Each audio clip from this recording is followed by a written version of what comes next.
مفتی عبدالودود کے بیانات کے لیے مفتی صاحب کے آفیشیل چینل مفتی عبدالودود کو سبسکرائب کریں۔ بسم اللہ الرحمن الرحیم۔ 2 دن باقی ہیں، 1 یا 2 دن، اور ہم سب نے اس میں جتنے بھی اپنے اندر نیکی کے جذبات اسٹور کیے ہیں، تو جو بیٹری ہم نے ایمانی بیٹری چارج کی ہیں، جو ہماری روح کی ٹیوننگ ہوئی ہے، وہ رمضان کے اگلے دن سے پتہ چل جائے گا کہ ہم مسجد میں حاضری کتنی ہوتی ہے، اور ہمارا جو شیڈول تھا رمضان میں، ٹائم ٹیبل تھا،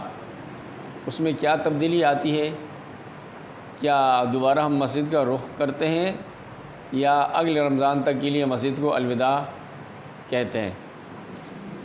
دیکھیں، یہ رمضان یہ چھوٹا روزہ ہے، اور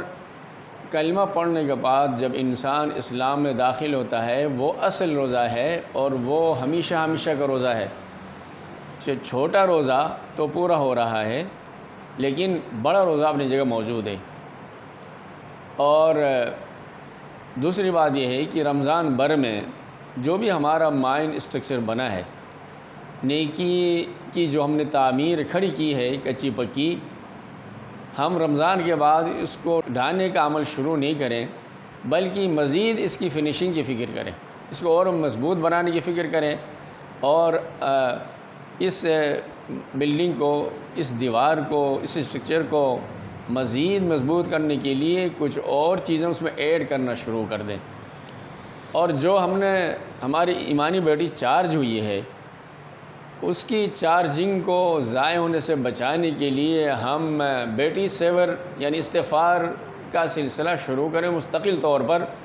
اور ہماری زبان پر اللہ کا ذکر ہو اور ہماری زبان پر استغفار کی کلمات ہو۔ تو جب ہم استغفار کا اہتمام کریں گے اور پرانا اپنے ٹائم ٹیبل برقرار رکھیں گے، تو انشاءاللہ تعالی ہمارے رمضان کے بعد کے اوقات بھی اچھا گزریں گے، اور جو نیکی کے جذبات ہمارے اندر اسٹور ہو چکے ہیں،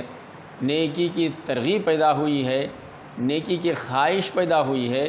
اور کچھ نیکی کے کام کرنے لگے ہیں، وہ سلسلے ٹوٹیں گے نہیں، اس میں اور بہتری آئے گی۔ تو ہم سب نے اسلام کے روزے کا خیال کرنا ہے، اس کے آداب کا اور اس کے شرائط کا، اس سے متعلقہ جتنی بھی باتیں ہیں، ان سب کا ہمیں اہتمام کرنا ہے، اور اپنے اسلام کے روزے کو ٹوٹنے سے ہم نے بچانا ہے۔ رمضان میں تو حلال چیزیں حرام ہو گئی تھی نا، وہ چھوٹا روزہ ہے، اس میں جو سال بھر کی حلال چیزیں ہیں وہ حرام ہو گئی تھی، اور متعین وقت کے لیے حرام ہو گئی تھی، کچھ گھنٹوں کے لیے حرام ہو گئی تھی، سورج کے غروب سے طلوع تک حرام ہو گئی تھی۔ لیکن اسلام کے جو روزہ ہے، اس میں وہ چیزیں جو حرام ہے وہ ہمیشہ ہمیشہ کے لیے حرام ہے، وہ ہمیشہ کے لیے حرام ہے، رات کو بھی حرام ہے، دن میں بھی حرام ہے، خلوت میں بھی حرام ہے، جلوت میں بھی حرام ہے، اکیلے میں بھی حرام ہے، جلوے میں بھی حرام ہے۔ تو ہم جو ہمیشہ ہمیشہ کے لیے حرام چیزیں ہیں، ان سے اپنا آپ کو بچائیں، اور اپنے اسلام کے روزے کو ٹوٹنے سے بچائیں، اور جو نیکی کے جذبات ہمارے اندر پیدا ہوئے ہیں، ان جذبات کو مزید جلا بخشنے کے لیے اپنا پرانا شیڈول برقرار رکھیں۔ جو ہم نے اعمال کی جو ترتیب بنائی ہے، نماز کی حاضری کی جو ترتیب بنائی ہے، مسجد میں 5 وقتہ حاضری کی جو ترتیب بنی ہے، جو مزاج بنا ہے، اور جو عادت بننی شروع ہوئی ہے، یہ ابتدا میں ہے، اس پر ہم کاربند رہیں گے تو انشاءاللہ نماز کی حاضری کی ہماری عادت ہو جائے گی، اور 5 وقتہ نماز پڑھنا ہمارے لیے آسان ہو جائے گا۔ اور اس کے علاوہ جو بھی نیکی کے جذبات ہمارے اندر ہیں، اور نیکی کی ترغیب پیدا ہوئی ہے، نیکی کی اہمیت ہمارے دل میں پیدا ہوئی ہے، اور ہماری گردن